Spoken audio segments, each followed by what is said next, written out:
verse 27. Peace I leave with you, my peace I give unto you. Not as the world giveth, give I unto you. Let not your heart be troubled, neither let it be afraid. John 14 verse 27. John 14, verse 27a. Verse 27. 27a. Peace I leave Peace I live with you, my peace my peace I give unto you. I give unto you. 14, John 14, verse 27a. 27a. Peace I leave Peace I live with you, my peace I give unto you. unto you. John 14, John 14, verse 27a. verse 27a. Peace I leave Peace I live with you, with you. my peace I give unto you. John 14, John 14, verse 27a. verse 27a.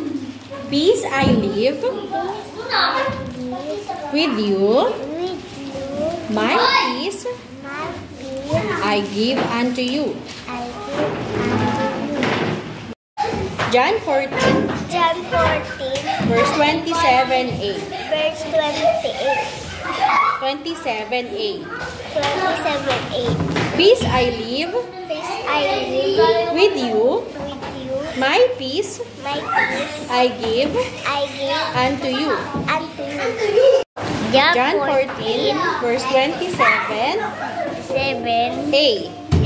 Peace I leave Peace I live with you, with you. my peace My peace I give unto you. unto you.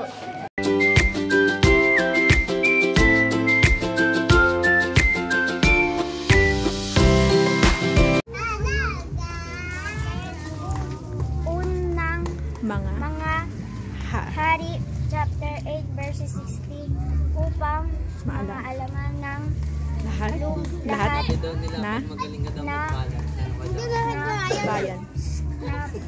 bayan sa lupa na ang Panginoon ay siyang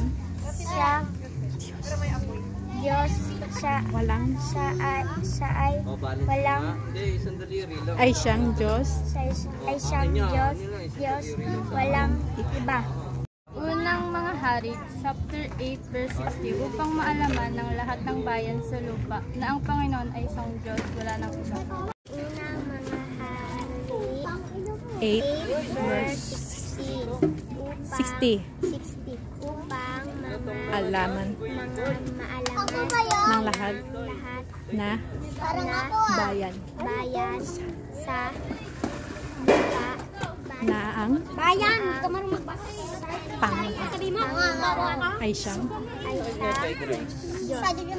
walang iba. Unang mga hari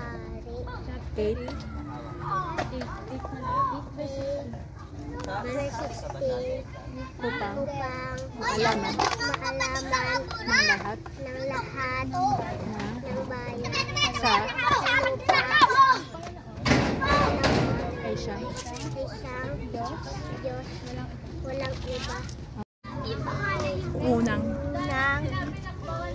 mga Hari 8 verse 60 upang maalaman ng lahat na bayan sa lupa na ang Panginoon ay siyang Diyos wala iba pa.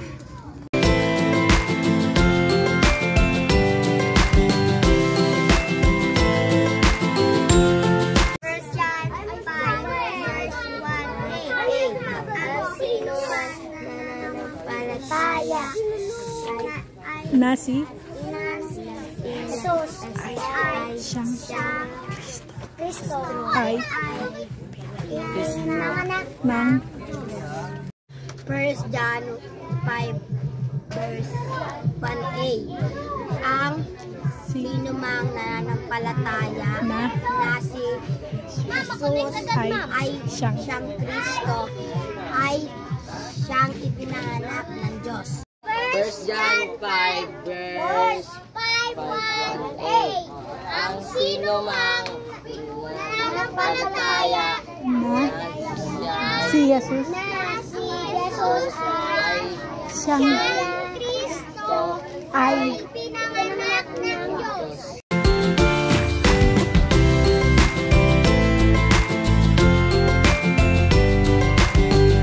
Sinabi niya sa panahong nais-nais ay pinakinggan kita at tinulungan kita sa araw ng kaligtasan.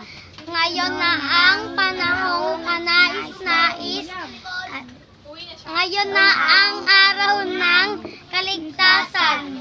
2 Korinto 6 verse 2. Okay. Sa panahong kanais-nais ay pinakinggan kita at tinulungan kita sa araw ng kaligtasan. Ngayon na ang panahong kanais-nais. Ngayon ang araw ng kaligtasan. 2 Korinto 6 verse 2.